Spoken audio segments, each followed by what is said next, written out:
Sabe, quanto a presente, eu sou convidada para um jantar e não é aniversário da pessoa, não é uma data comemorativa.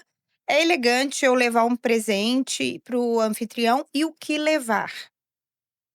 Tá. Antes tinha uma pergunta sobre eram 2 perguntas sobre o Sobre o convidado, né. convidado, eu acho que você respondeu, É? que era sim, que era, a respeito da pessoa levar algo sem comunicar Uhum. e chegar realmente, era não, você respondeu as 2 sim, Respondi? Ah, então respondeu. tá. Levar um presente para o anfitrião, você tá me Isso. dizendo, né. Sempre a gente chega na casa de uma pessoa com algo em mãos. Então, a gente não chega na casa de ninguém com as mãos abanando, com as mãos vazias. Então você pode levar flores, você Uhum, pode levar um vinho, você pode levar uhum. uma caixa de chocolates, um sabonete cheiroso para o lavabo dela, Sim, uma sim. caixa de sabonetes. Você pode assar um bolo e levar. Olha só. Não precisa ser uma coisa cara, Sim, mas mostrar o seu cuidado, mostrar que você se importa. Você pode fazer uma geleia e levar um pote de geleia para a pessoa. uma delicadeza, né, Uma uma delicadeza. gentileza ali. Mostrar que você se importa. Claro, entendi. Sim.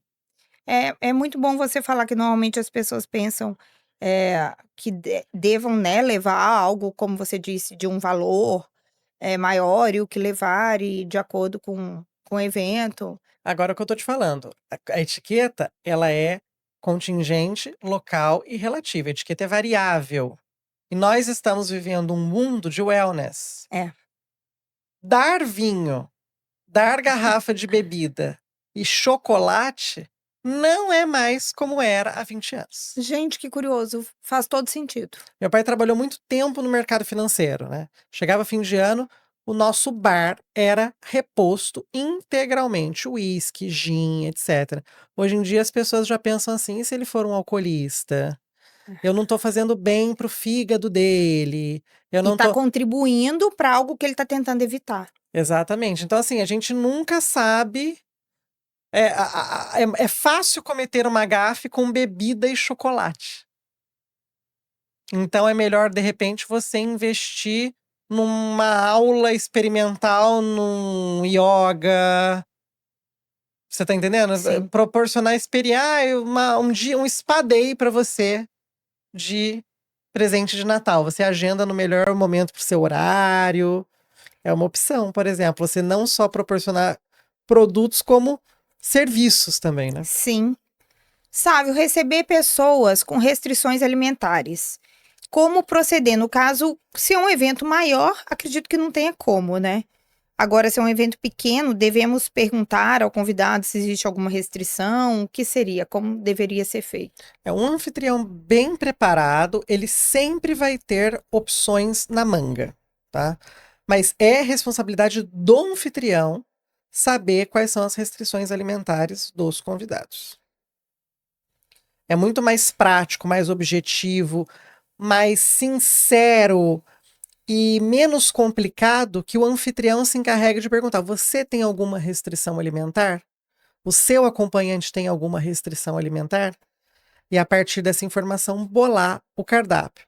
Sabe, eu não consegui pensar nisso e não consegui ter tempo disso. Tenha pelo menos uma opção vegetariana. Sim, Porque vegano não se vê tanto, é, pessoas com alergia a glúten e lactose não se vê tanto. Mas a primeira restrição é a questão da carne, que eu acho que eu vejo mais com verdade. relação às outras restrições. Outra pergunta que é, às vezes, um evento que você não gostaria de receber crianças. E as pessoas aparecem com crianças. Isso tem que ser dito quando se faz o convite? E como ser dito? Vamos voltar naquela história de que a gente não pode ter medo de ser franco. A gente tem que cuidar do tom e das palavras que a gente usa para emitir essa mensagem. Tem lugar que não é para criança. Uhum. Passou das 10 da noite, criança tem que estar dormindo. Boa. Tem álcool, tem cigarro, Hum. tem assuntos impróprios, não importa a classe social. Claro. E a noite não é feita para criança. É Exatamente. claro que eu não vou ser leviano aqui de não levar em consideração que nem todo pai, nem toda mãe tem uma rede de apoio para deixar a criança para poder ir em eventos. Mas se um pai e uma mãe se colocaram numa situação de ter um projeto de vida que envolve uma criança, eles têm que entender que por um determinado período da vida deles, eles vão restringir um pouco a vida social deles. Então vai ter o evento que eu vou chamar e que eu vou falar que a sua criança é muito bem-vinda. A gente vai ter recreação, a gente vai ter meios dessa criança se distrair e se divertir, porque para a criança é terrível ficar no meio só de adultos. Ela nem sabe agir também. Então é importante que a criança conviva com seus amigos e com seus familiares, mas vai ter evento que não é próprio. E aí você vai falar: Oi, tudo bom?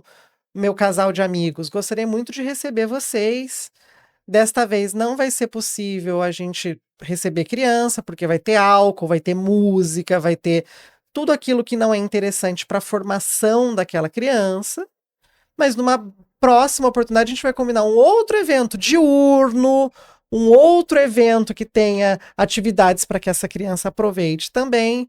Dessa vez eu gostaria que você entendesse. Mas sempre oferecer, sempre dizer que não é porque você não gosta do filho, que o pai e a mãe já leva para esse lado, e que haverá outra oportunidade. Por isso que se você recebe, as pessoas sabem que você tem um calendário de recepções. Então, realmente não é papinho de que nunca mais você tá dando desculpa porque você não quer ver meu filho. Não é isso. Desta vez é sem a criança. Na próxima é com a criança. Só que aí você tem que ser uma pessoa de verdade. Tem que ter a próxima vez com a criança, né? Então tem que sinalizar, tem que comunicar isso no convite, no caso. Sim, Tem que comunicar. sim. Aí o pai e a mãe entendem como recebem aquilo. Se querem Claro. receber com agressividade, Claro. o problema delas também, que é aquilo que a gente escuta. Eu não vou onde meu filho não é bem-vindo. Não é questão disso. Seu filho é bem-vindo, mas a presença dele na situação hipotética é inadequada. Perfeito.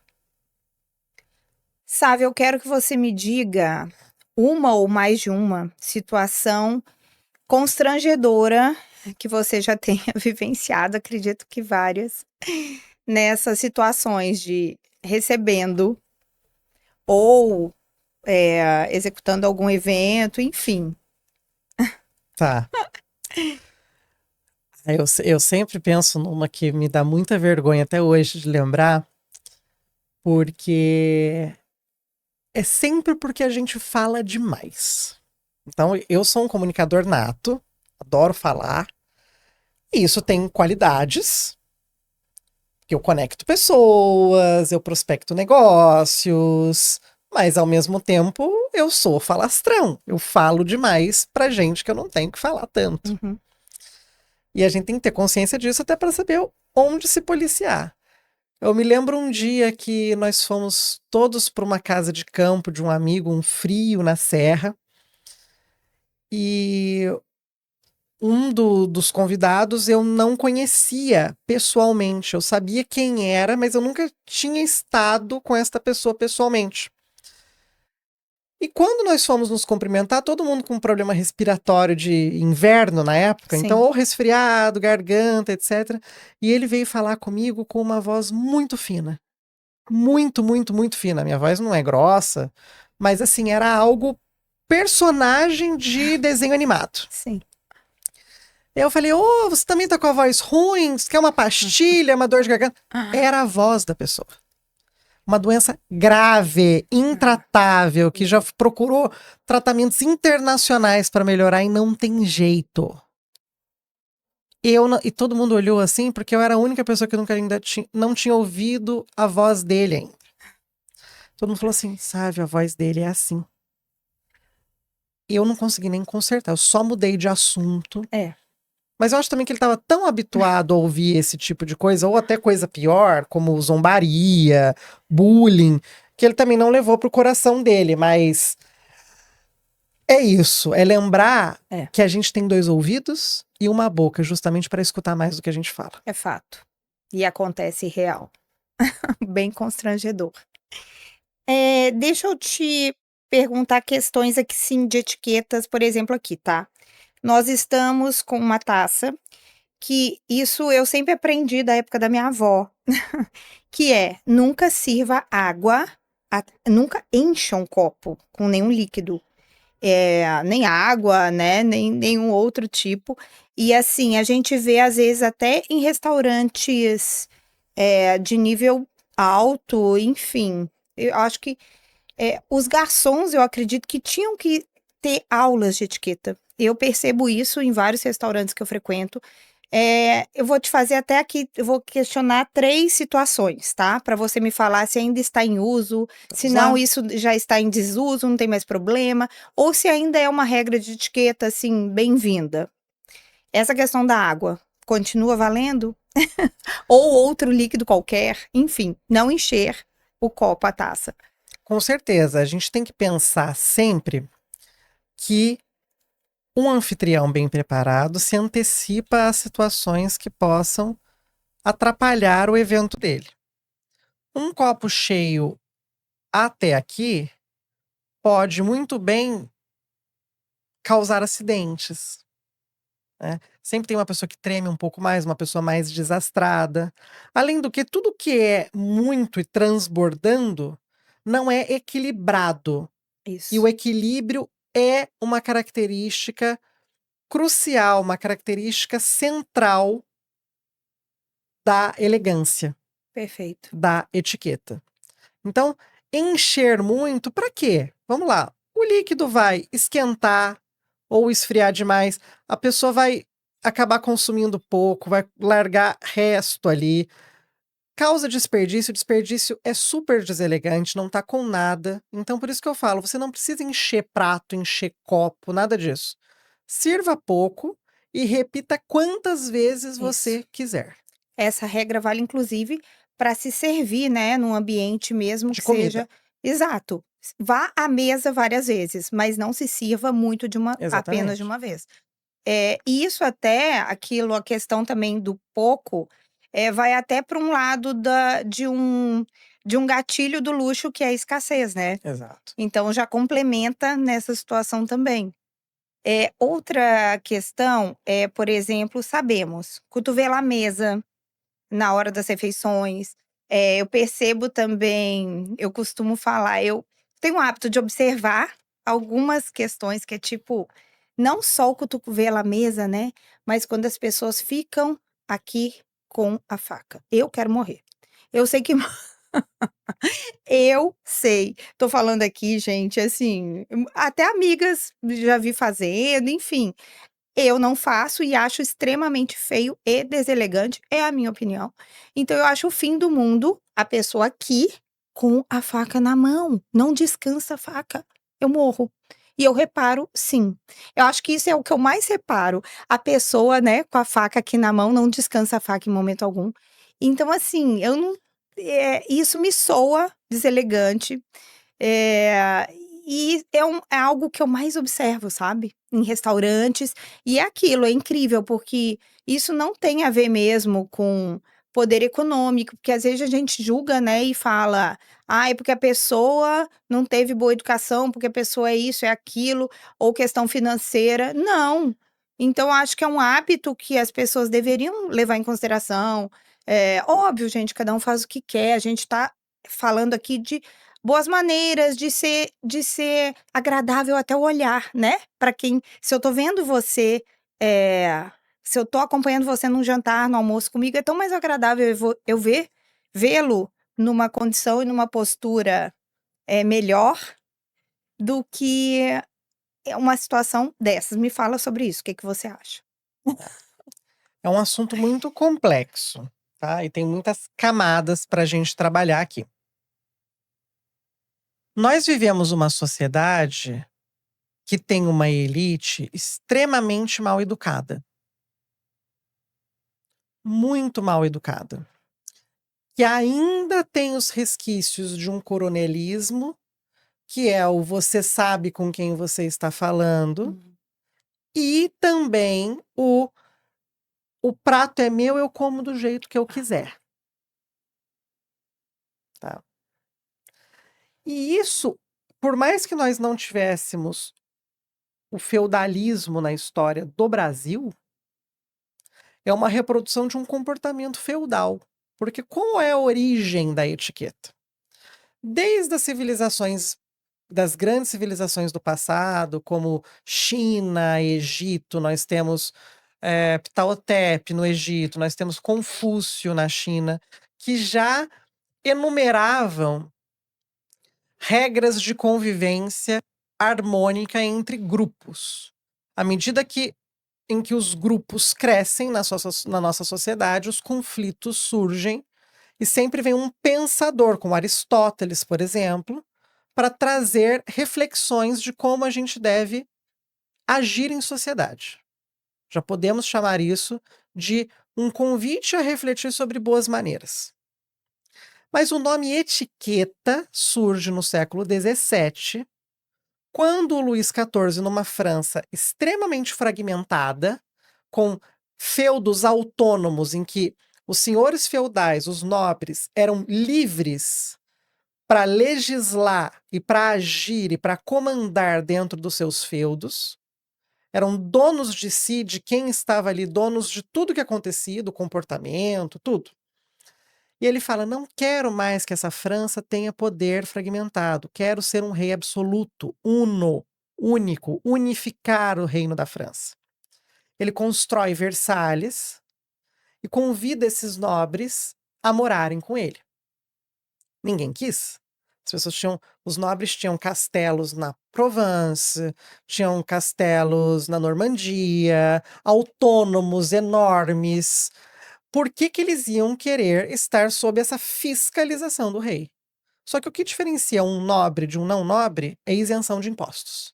O privilégio é a principal característica. Nobre não paga imposto. E Luís XIV falou: eu sou o rei, eu posso começar a te taxar. Se você não vier morar aqui, se você vier, eu continuo te deixando sem taxas. E aí os nobres deixam de ser uma nobreza provinciana e passam a ser uma nobreza palaciana. Ou seja, eles vão morar no Palácio de Versalhes. Chegam lá, um duque senta com um conde, que senta com um barão, cada um quer comer de um jeito, cada um quer falar mais alto que o outro, caos na convivência. Luís XIV chama o irmão dele, Filipe d'Orléans, Filipe I, Duque d'Orléans, e fala: oriente estes nobres com regras de conduta. E Filipe d'Orléans passa a distribuir papeizinhos, papelotes entre esses nobres, com orientações de onde você vai sentar, como você vai comer, como você vai agir. E esses papelotes, pequenos tickets, em francês são etiquetas. Perfeito. Por isso o nome. Sim. E por que eu te contei essa história toda? A nossa elite brasileira não passou por isso. Muito bom. Portanto, é uma elite que, por ter poder econômico, acha que pode agir como melhor lhe cabe dentro da sua zona de conforto. Então, nós vamos encontrar, sim, pessoas, porque o Brasil é uma terra de muita oportunidade. Então, acontece frequentemente você ver alguém que não tinha nada ascender socialmente. Correto. E até essa pessoa entender, como muitos alunos meus entenderam, que eu preciso me adequar a algumas normas sociais, demora. Você se deslumbra, você sente que você é o dono do mundo. Você constrói a maior casa do condomínio e você ignora a lei de sossego de não poder ter acima de X decibéis depois das 22 horas. Ah, manda uma multa, eu pago a multa. Sim. O dinheiro cala. Isso. Então a gente vive, sim. Aí você me fala a questão dos talheres. A faca veio para a mesa, mas ela era um armamento. Até hoje ela é uma arma. Uhum. Então a gente tem que ter alguns cuidados. Por exemplo, os talheres estão ali para ajudar na refeição. Saíram da mesa do jogo americano, ou da toalha de mesa, ou da própria mesa pelada, eles não tocam mais a mesa. Pela simples questão de não sujarem mais aquela superfície. Aí no meu canal, no meu curso, você vê as formas de pausar os talheres, eu demonstro com mais propriedade que quem está assistindo pode ir lá conferir. E a faca você descansa, né? Você, na verdade, com a mão direita, você descansa aqui e você não fica nem gesticulando com os talheres e nem aponta a lâmina para fora, porque a faca é uma arma. Quando você aponta a faca para o outro, fica com a faca aqui, você está ofendendo aquela pessoa, você está sendo agressivo com aquela pessoa. Sim. Perfeito. Exatamente. Faz sentido, né? Exatamente. E é muito interessante. São detalhes que, por exemplo, também é outra situação que eu vou citar aqui, que eu também aprendi na minha infância, e por isso eu tô te perguntando, isso ainda tem essa regra, né? Ainda tá, tipo, porque tudo muda, mas porém sabemos que tem princípios, tem regras de boas maneiras de educação, que isso não vai ser infindável, né, isso aí é eterno. Como, por exemplo, eu sempre aprendi que, se eu estou jantando com você e você, não acabou a refeição, eu já acabei, eu não coloco os meus talheres no centro do prato como se eu tivesse finalizado. Eu continuo mantendo eles com uma distância, abertos, até você finalizar. Quando você finaliza, aí sim eu uno e o garçom pode retirar os pratos. O que acontece muito em restaurante, que às vezes uma pessoa finaliza o jantar e eu finalizo, você não. O garçom retira o meu e deixa você sozinho com o seu Comendo. prato comendo. Então, assim, eu até acho, quero sua opinião sobre isso.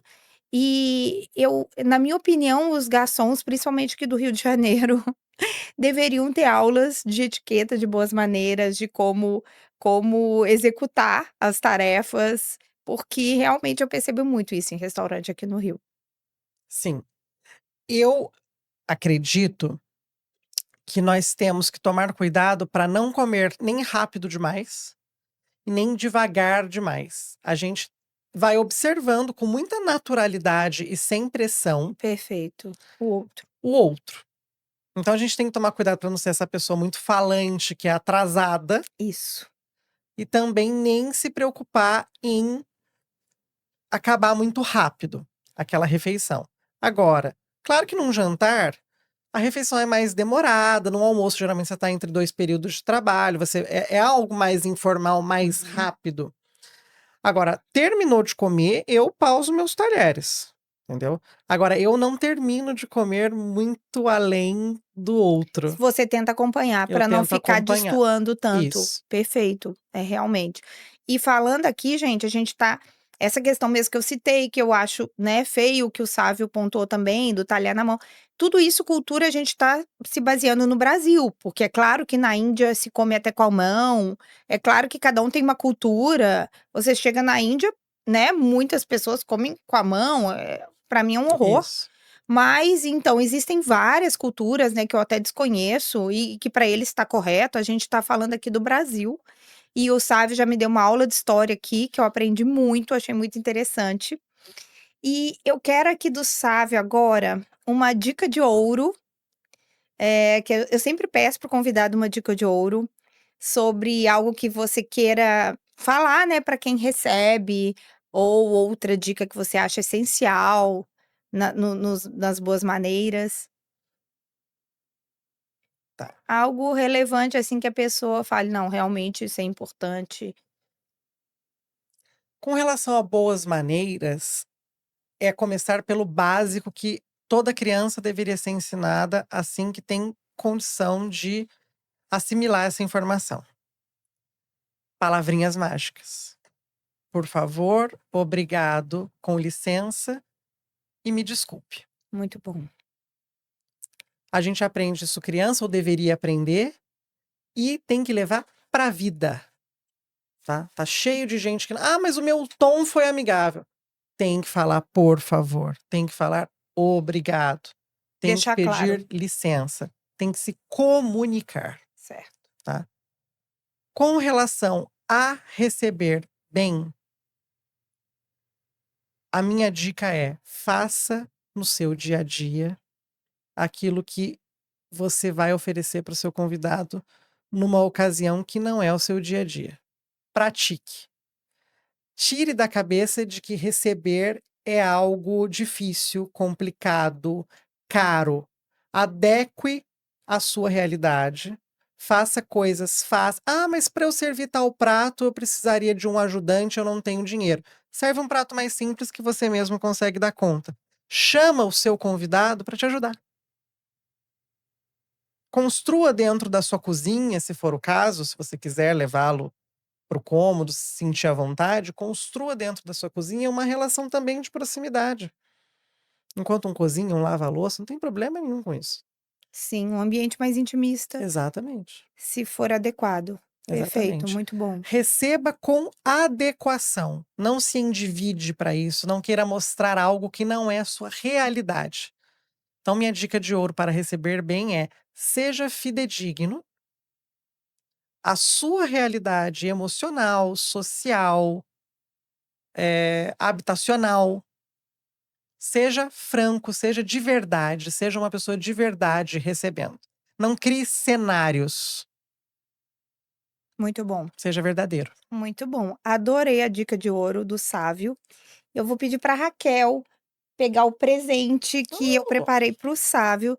Todos que me assistem já no Café com Ouro já sabem o que é. É um presente personalizado Olha, que eu vou querer que o Sávio abra para ele mostrar para vocês. muito obrigado, Cris. É algo aqui que vai simbolizar o Café com Ouro. E gostei muito de recebê-lo. Gente, como eu aprendi. Na verdade, eu sempre aprendo muito nesse programa, eu sempre aprendo muito com meus convidados.